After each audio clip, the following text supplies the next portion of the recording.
And we are on. We're actually 2 seconds in. Hello, Tracy Webb. May I welcome you. 6 o'clock in Perth. It's whiskey time. 9 o'clock here in Sydney. I have a non-alcoholic gin, as I have stopped drinking alcohol for about 18 months now. Oh, okay. I thought it was because you live in the Blue Mountains. I thought maybe it was a Blue Mountains thing. Or something. No, it's me trying to just ensure that I'm not drinking for the wrong reasons that I, used to easily do. So. Okay. I must apologise for my red face. I'm a little bit. We got Denise's fathers out here from South Africa. We took them to the Abrolhos Islands. That's a place you go up to Geraldton and 60 k's out to sea. 122 islands. Well, some of them are just rocks. And today I was on the water on this one river. Yeah, so I look like a burn victim. But anyway. Well, the places sound amazing. I've never been there, but it sounds beautiful. You must check it out. It's got that's actually the whole history of, where the Batavia sank and all of that. I don't know whether you know the history of that and all of the fun stuff that went on there.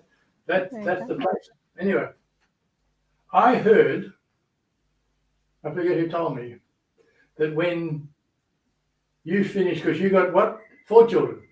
I have 4 children, yes. So when you finish making them their peanut butter and jam sandwiches for school, is that you pick up a gun? Oh, no, definitely not.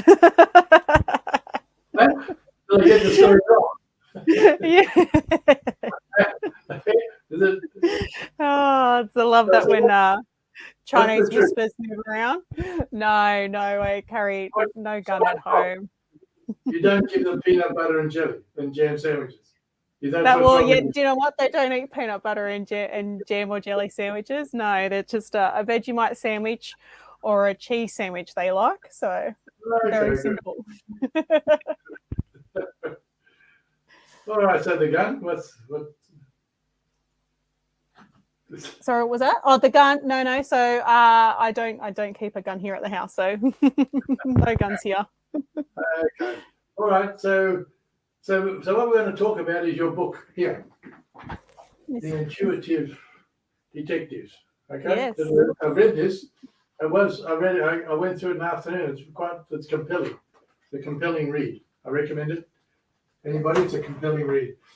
But what was I going to say? Is it what? Just tell us a bit about yourself and how you got to the point to actually write this.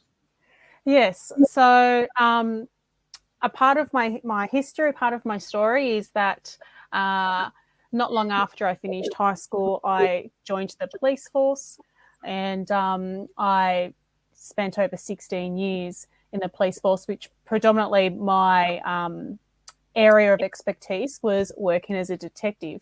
And I basically would always be surrounded by people experiencing trauma at various different states. People are going to be in fear of the past or in fear of the future in the type of investigations that I would be running. And I found myself being... Can I just stop you there? What as a detective, I mean, it's quite a broad... You must help us civilians. There's a whole bunch of different things you can focus on. There is. And I was an overall detective. So I worked at a police station and would do serious crime that happened within that command. So that could be sexual assaults, robberies, unnatural deaths like coronial matters, including, coronial matters like homicides and stuff like that, like murders, malicious wounding, so stabbings, high frauds. So it'd be various amounts of different types of crime, and they'd be serious where I would investigate them. So it would be an overall. Okay, so but you're married with 4 children as well. I don't know how you manage all this. I mean, it's like yes, busy. Yeah, busy. That's it. And so as I was, a lot of my stuff I would always tend to draw towards sexual assaults and coronial investigations were Even though I did all of them, they were my specialty that I liked to do within the station. And just for us laymen, coronial investigations. Coronial investigation says it's unnatural deaths or unexpected deaths, accidents. So it could be suicides, fatalities at a car accident, accidents that resulted in someone dying, things like that. Anything that needs to be reported to the coroner, the coronial matters. Yeah. Okay, that's got to be reported to the coroner. That's the guiding. Yeah, that's the guide rule. So with all of that was happening, I wanted to ensure that I was trying to best support people who I was taking statements from, because they were telling me very intimate and traumatic events that's happened in their life or to someone that they knew. And I wanted to see what I could do that could best support them. And as I was learning these tools about our nervous system and how I can best support them, I realized how much I actually needed it for myself. Can I jump in there? Is it, and I asked the question why. I mean, you could have gone there at 8 o'clock in the morning, listened to their stories, filled in the paperwork, submitted it, and gone home and said, felt nothing. What compelled you to do a bit more and worry about and have some sort of empathetic relation with the victims, I guess? Well, what was that? Where did that come from? I think that comes down to compassion and things that have happened in my own childhood.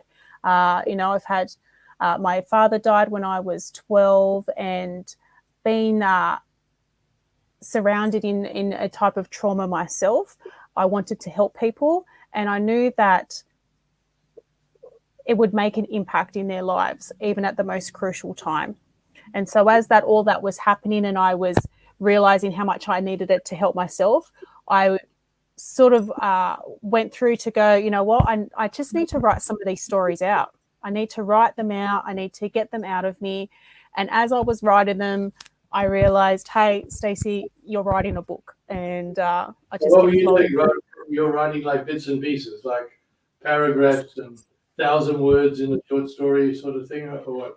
Yes, I ended up. So my book is in 4 big parts, and in each part has mini chapters. And so what I was finding myself is I was writing a mini chapter.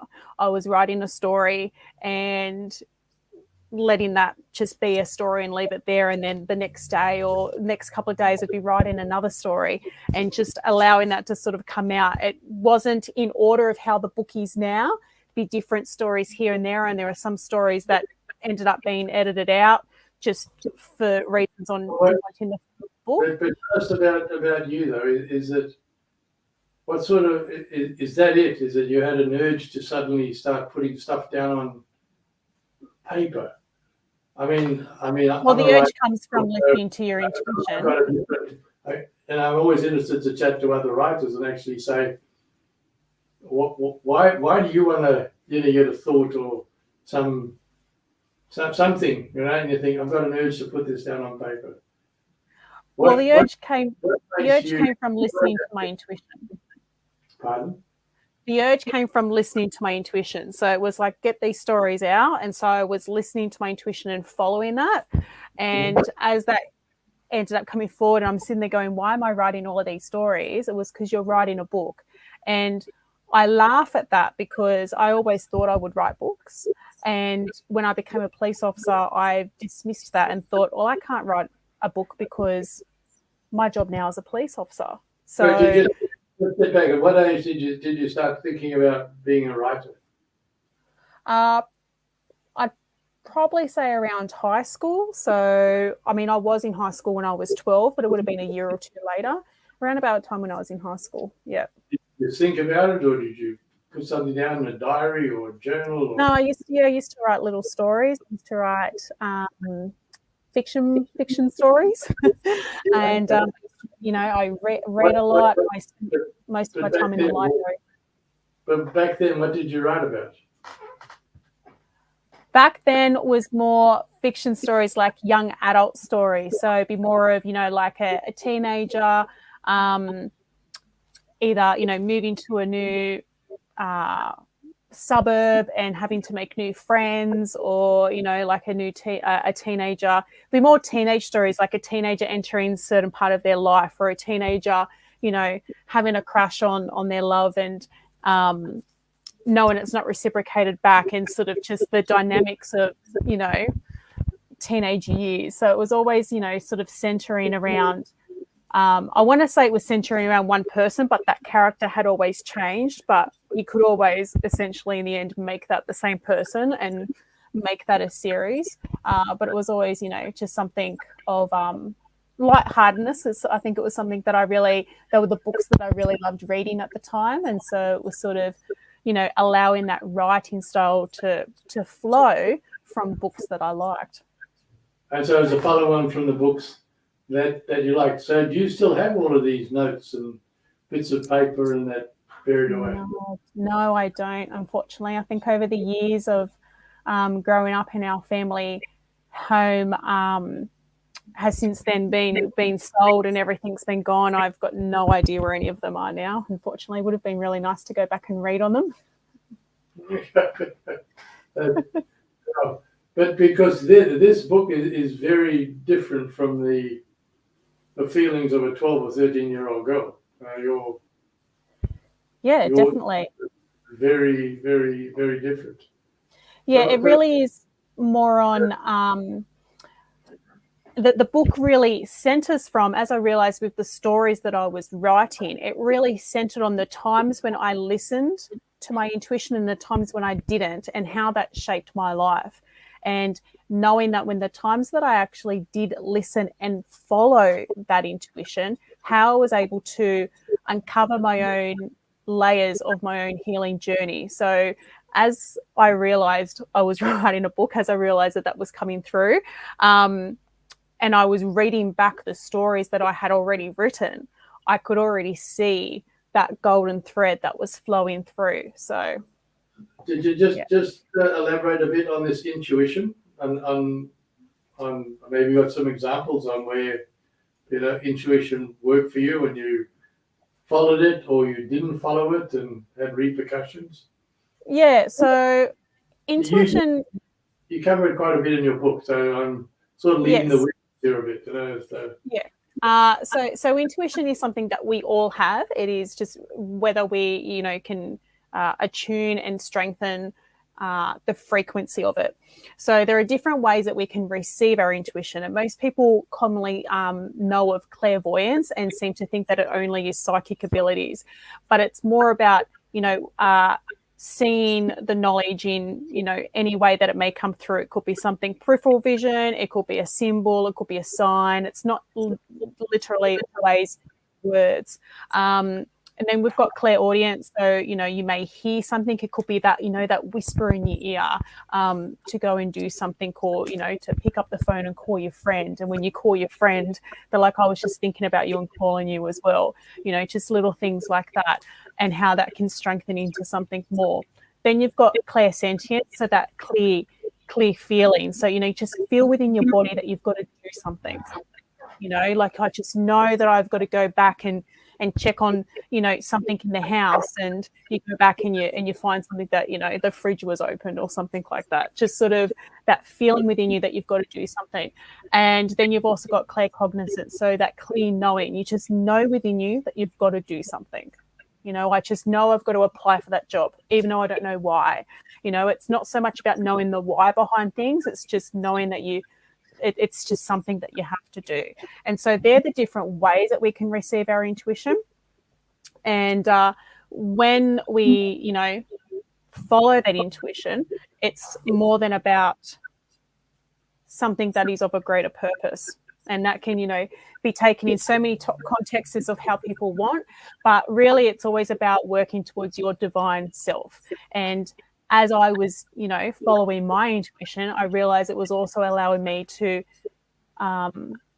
flow through my own healing journey and start to release a lot of fears and traumas that I was attaching and keeping on to me with grief and loss and shame and disappointment and everything else in life, how I was actually be able to release it so I can be, the happiest, greatest version of me.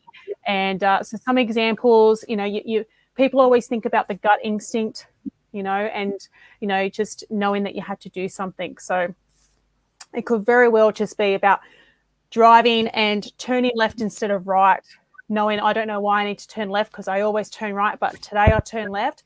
And then I realized that when I turned right, if I, turned right, I would have been in that car accident that you just heard on the radio. So that's just a very basic example there. Something it could be like, I know I've just got to go and check on my child, and you go and check on your child and realize they're about to walk out on the road, as you're getting out of the car or something. So it's just that it's the instinct within you, but it actually goes through on a deeper layer. So our gut instinct is really just a surface layer of intuition, and we can actually really go deeper.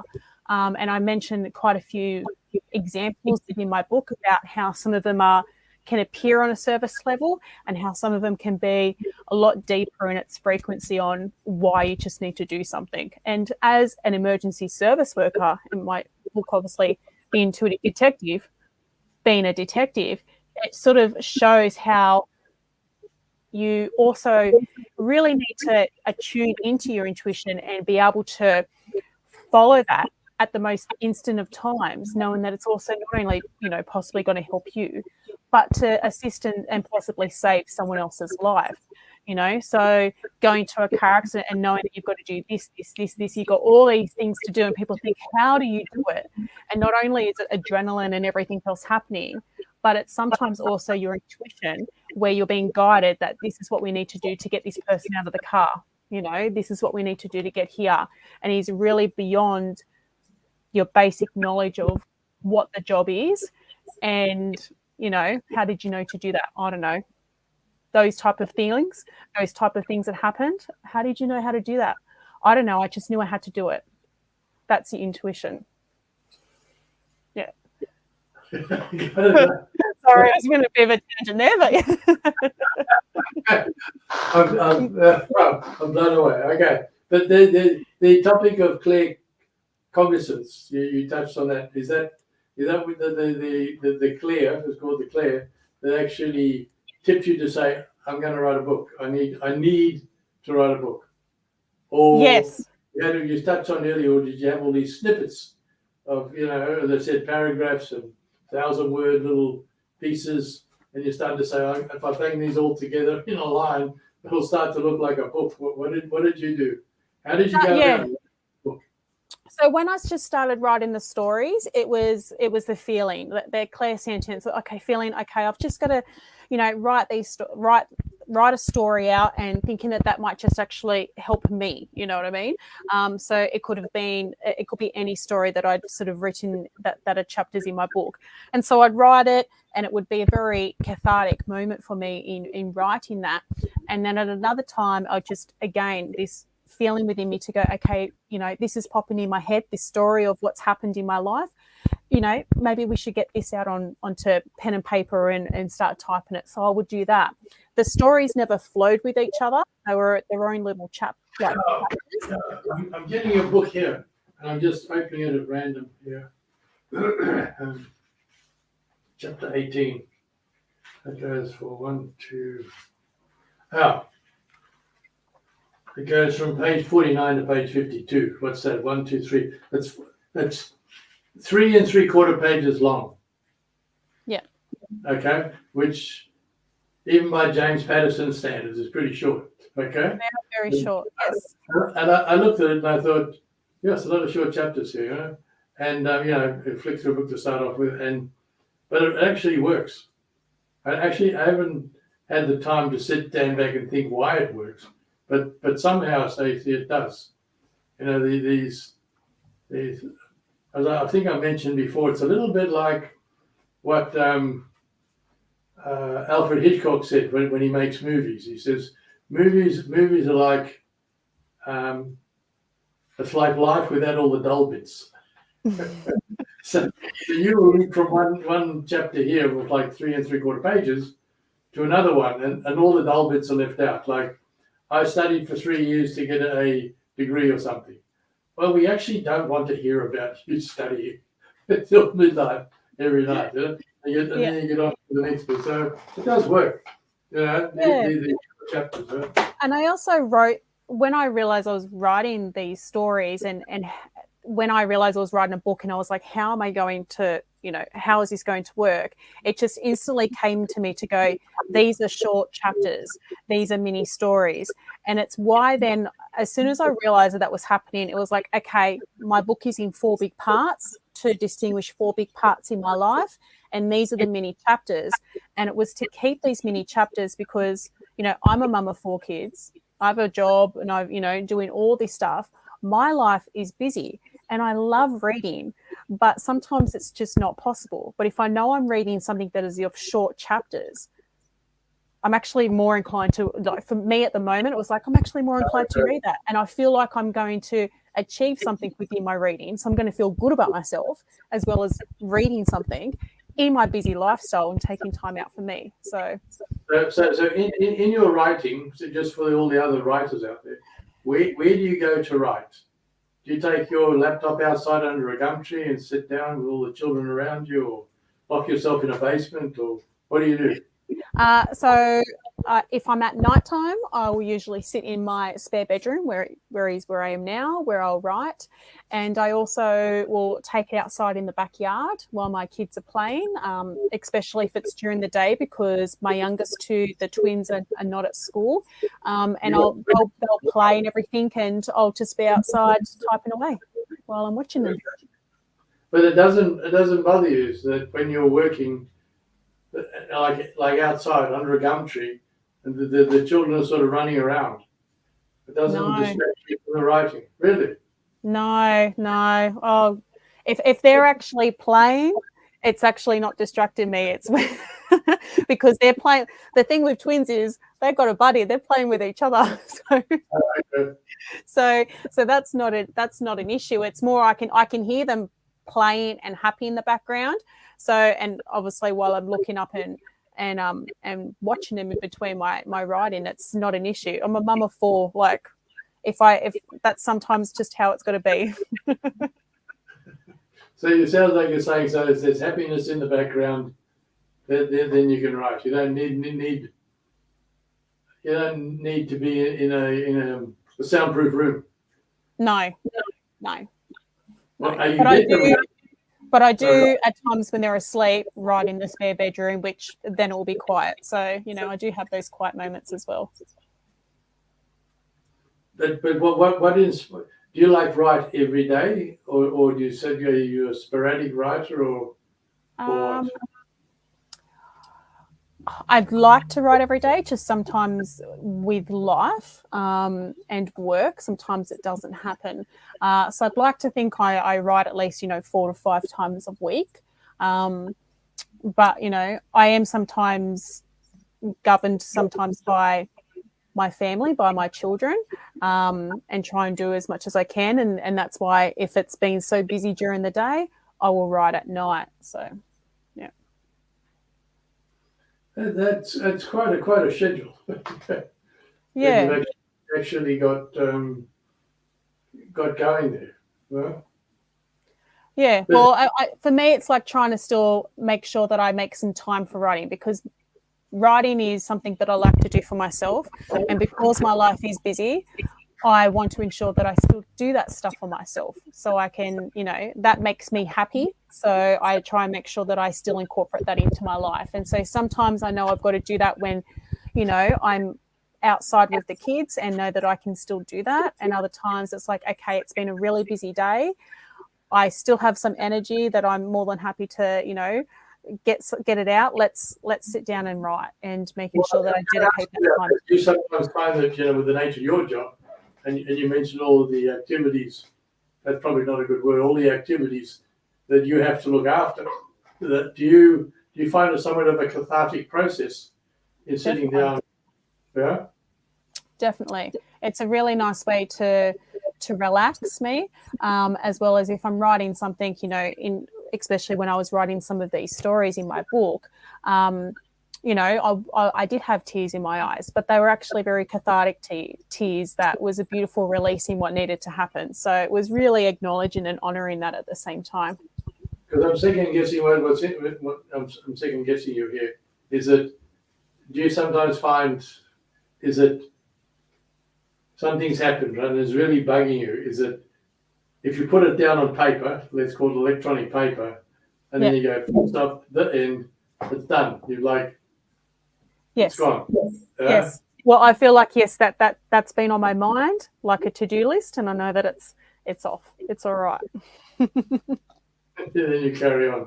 Well, yeah. What do your children think about your right? Do they know what you do? Yeah, they know I've written a book. They haven't read it. My two older children, do read, and they read a lot. But they're only 8 and 10, and their type of books that they like are more in terms of young children books that they like reading. So I'll, whenever they're ready and old enough that they want to read my book, they're more than welcome to.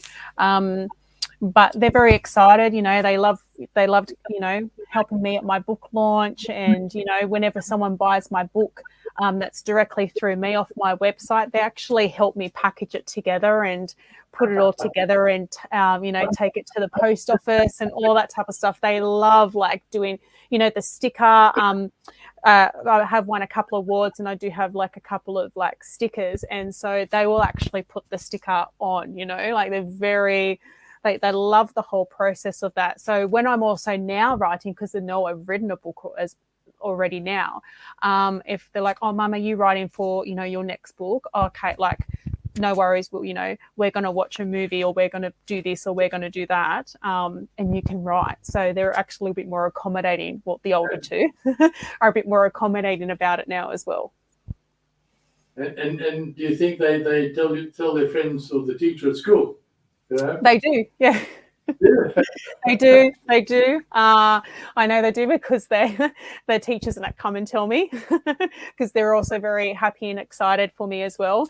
My eldest godlover, she's like, oh, maybe we can try and get your book in the school library, Mum, but it's probably not the book that a school library will want.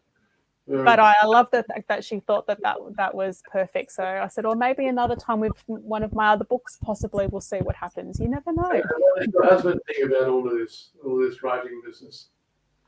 He thinks it's amazing. He's absolutely supportive of me. My husband doesn't read a lot, but he read my book within a few hours. He read my manuscript when I said, look, I finished a book, and here, I want you to read it. And he wrote the most beautiful letter to me after he read it, which was very lovely. And I know it would have taken him a lot, because he's a man of very few words, and but I know how much he cares and loves it. Just roll back a bit there. He wrote you a letter. He wrote me a letter, yeah. He's probably right next door as we speak. Oh, when he read it, he wasn't at home. He was away. Oh, I see. I see. Yeah, okay. He was away. Yeah. He was away. He's in the lounge and he writes your letter. No. He was away at the time when he read it. So yeah, he wrote me. He came home with this letter. Yeah, it was beautiful. Wonderful. So Stacey, what's next? What's next? Well, definitely a few more books up my sleeve. I'm nearly finished completing a self-paced online course it's called Foundations of Tapping, so emotional freedom techniques. It's something that I do, that I mentioned in my book, that I do, that helps regulate my nervous system in many different ways. And I'm doing a self-paced course in that I will also publish into a workbook. So that's going to be my next published book. And I've got more books in the way that I want to write in regards to supporting first responders with their nervous system, using somatic embodiment tools that, to be able to help them whilst they're working on the job and at home with their families. So, why do you worry about first responders? Or in terms of the intuitive detective and the police officers, ambulance, and that, where you are very much surrounded by trauma constantly, multiple times a day, and there isn't just enough help to support first responders in their mental health. And a beautiful way that has supported me in my own mental health is through somatic embodiment. And so I want to be able to share that with the world as well. Like, yes, I've been a police officer, but I also have certified in many other skills in somatic therapy. So it's I feel like it's my beautiful calling that has been following my intuition of doing that as well. I've just had a couple of texts come up here. One's from Vanessa Ippolito, who you know from the Oh, hello, Vanessa. He wrote, and also there's a fellow, Justin Stain. You won't know him, but I used to work with him back in South Africa. He now lives in Sydney. Just haven't spoken to Justin probably about a year. He says, I'll be picking up a copy of Stacey's book. Thanks for the great interview, Mark. Okay, go Justin. Okay. He lives in Sydney. Just Oh, there you go. Not far away. Not far away at all. People are coming in here talking about this. Obviously, being in software, it doesn't have. I don't think it's quite the same sort of trauma situations that you face. But I think, but also at the same time, people will also either, number one, know a first responder. I mean, I don't know how many times as soon as someone said, oh, you're a police officer, all of a sudden someone knows an uncle who was a police officer. It's amazing. So there will always be someone that can read my book who won't be a first responder and will still be able to resonate with the words that are in it.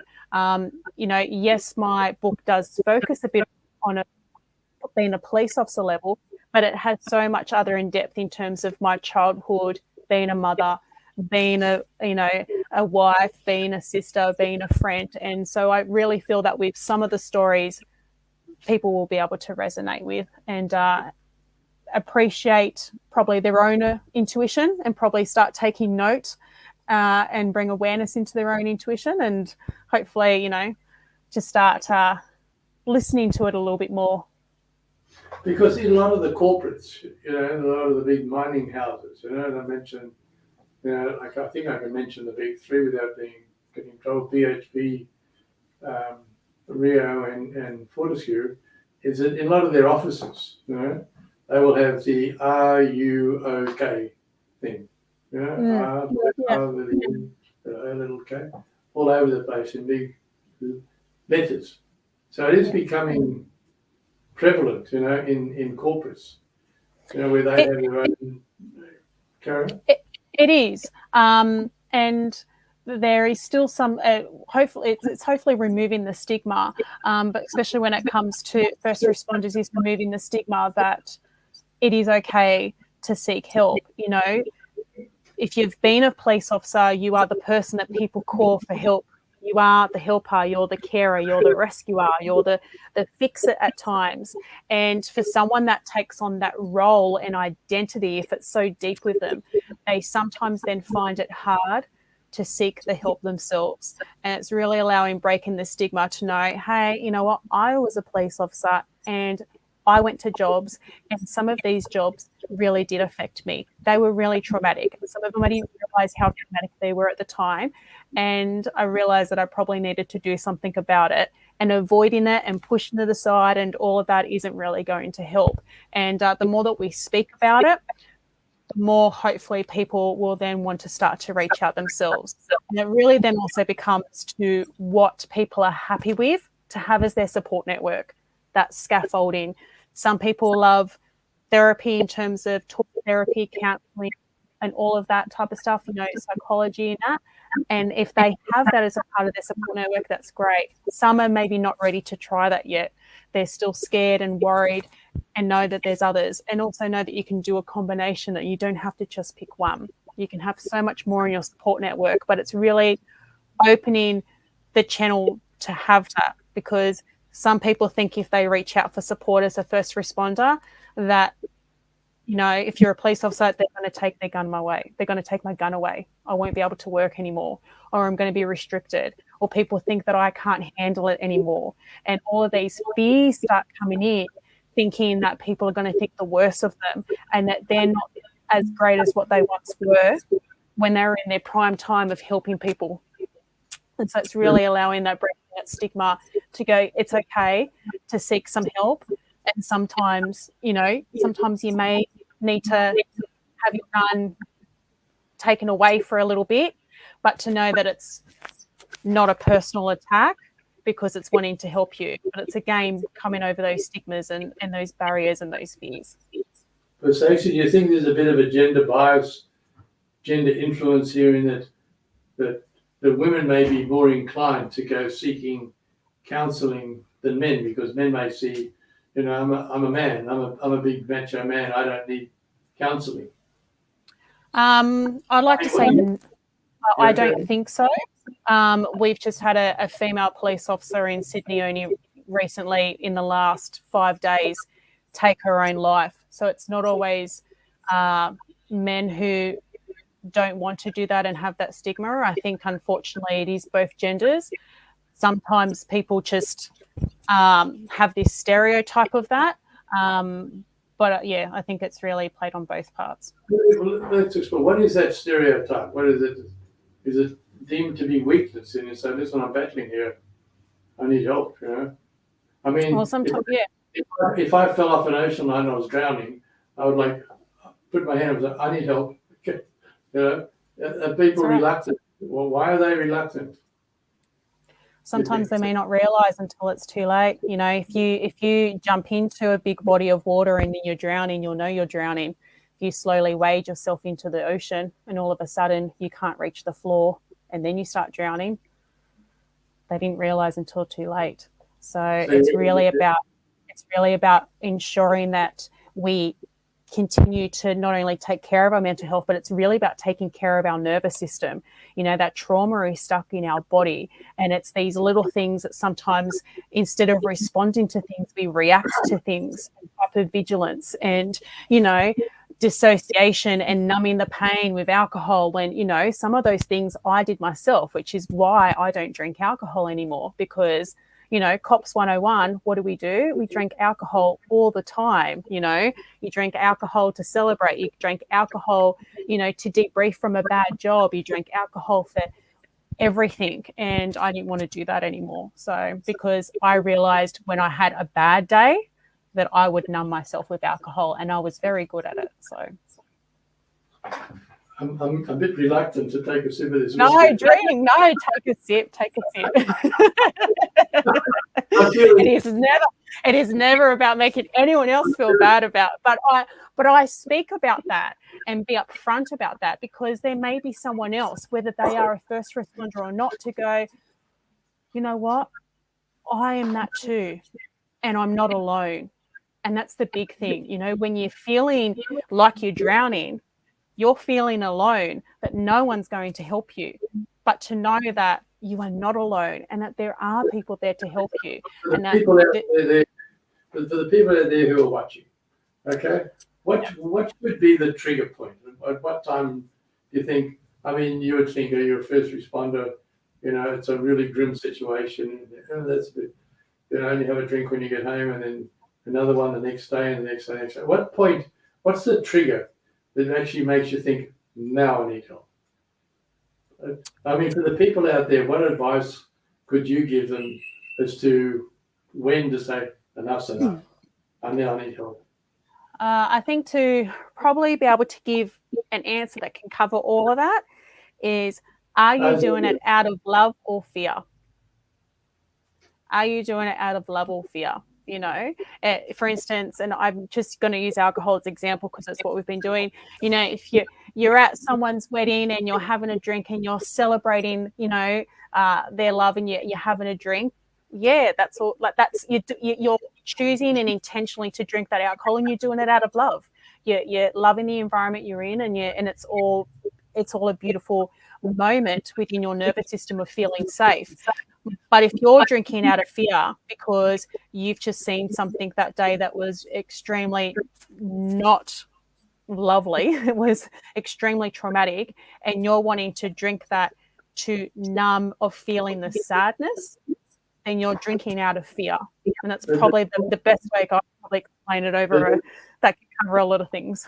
What would make a person admit that to themselves? They're not just coming home and having a recreational drink. They're drinking out of fear. What would make them, again, I can make the word trigger because I can't think of another word, that make them think, hang on, I'm having this because I'm fearful about something. I need help. Well, do you know what? How do they join those dots? We talked about being chucked in the ocean. So, my feet don't touch the bottom anymore. Sometimes it's having that aha moment, you know. Sometimes it's waking up that next day with a hangover and feeling regretful and remorseful for drinking that bottle and going, why did I do that? And seeing what comes back from that. Why did I do that? But what's your experience with this question I'm asking with people? At what point do they actually tend to step up to the plate, or go, or rather say, decide to go and seek help?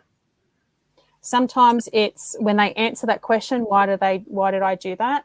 And they realize out of that answer, I need help. I can't do this by myself anymore.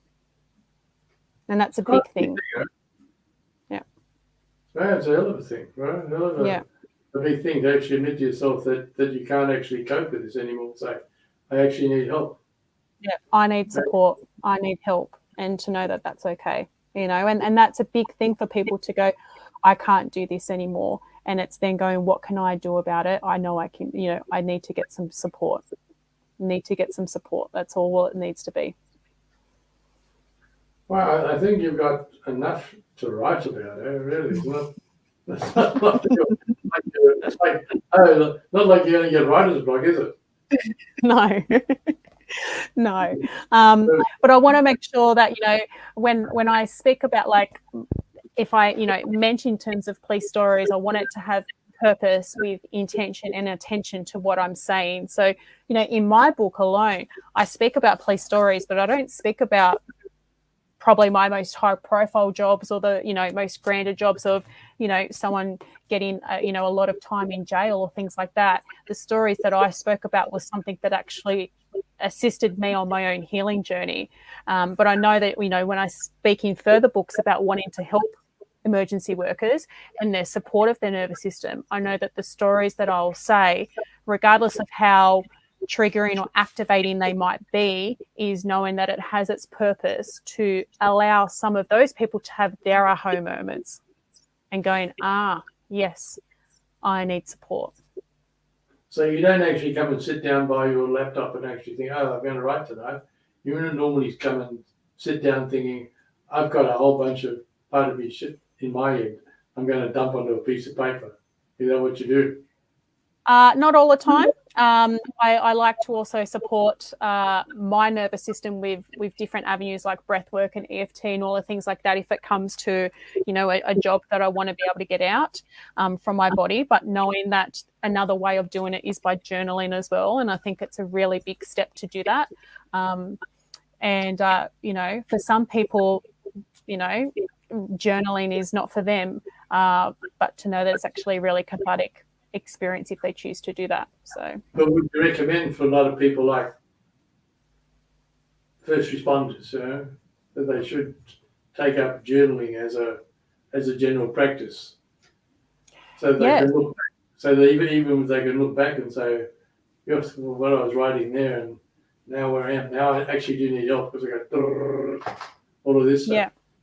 Yeah, definitely. But sometimes there's that stigma behind first responders journaling in case it's going to be used against them. So it's really about knowing that it's a cathartic experience to support them and it's their own sacred space of journaling rather than thinking someone else is going to have it and use it against them. So, you know, allowing them to just journal things out and put it, you know, in a space that they feel comfortable with, knowing that that's actually going to support them.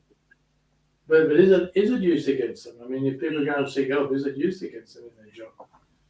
When they say, I need help, is it used against them or not in any way? Well, I mean, that's always going to be the hidden fear behind it. But again, if you're not doing something because it's it's regard of that fear that you're doing it out of fear or love. You know, if you're wanting to write and journal because you're wanting it to support you, then you're doing that out of love. I think constantly worrying about what's going to happen in the future is just going to allow the fear to keep being in the forefront of every decision you make. No, I can resonate with that. Wow, I think, it's nice talking to writers who don't suffer from got such a wealth of material and are going to go and do good stuff in the world. Yeah. Anyway, I think, Stacey, our time's up, but it's been wonderful chatting to you, and I'm looking forward to your next book. Thank you so much. When do you think it'll make light of day? Oh, I'm hoping next year. I'm hoping 2023 would be the year for it. So fingers crossed. But thank you so much for having me, and thank you for your beautiful words that you sent me about. But you want to pick a month? Because all these folks who ask you, sending messages, want to pick a month. Oh, we'll pick a month. Yeah. Oh, well, for the tapping workbook, I'd love for that to come out in April, because this book came out in April this year, so it'd be really nice in its year anniversary to have the next book come out, and then I'd really love the next book after that to come out in October. Wow, you got a busy 2023. Busy 2023. I know I can do it. I'll show you. Stacey, wonderful talking to you. Thank you so much. See ya. See you again. Okay. Ciao. Bye.